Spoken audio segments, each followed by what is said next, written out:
I can't hold these reporters back anymore. It's time for another 2-minute tech tip. This 2-minute tech tip was sent in by Blaine Carter. Blaine works for Oracle as a developer advocate for open source. And the clock starts now.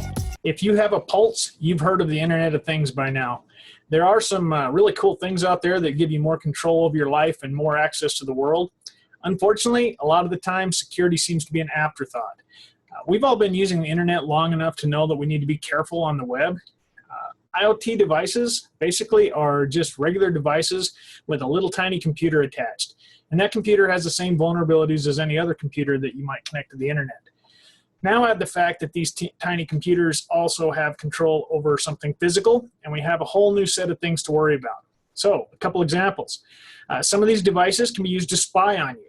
There are all kinds of things out there that have a built-in mic for voice control. Given that the little computer inside of these things isn't quite powerful enough to process the commands, it needs to send that audio to the server. There are a few examples of things like TVs and toys that send this data unencrypted, meaning anyone who can tap into the network can listen to your living room or even worse, your kids' rooms. Ransomware. It's not just for PCs anymore.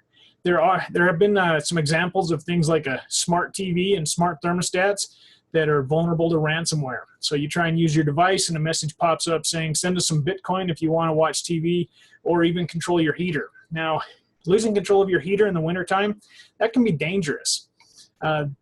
There might be some of these things might give access to, or might punch a hole in your network. For example, I've read about a smart doorbell and even a teapot that can be tricked into transmitting your Wi-Fi credentials, and they send them in plain text.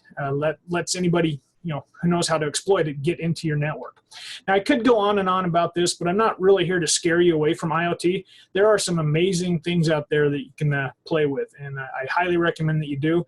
Just we should all be aware that there are a whole new set of risks, and we should act accordingly. Now, I've been told that I'm a bit paranoid over some of these issues, but I'd counter that the majority of people are not paranoid enough. What did you think of that tip? Say, I think I'm beginning to see what you mean. We want your opinion. Thanks for watching, and stay tuned.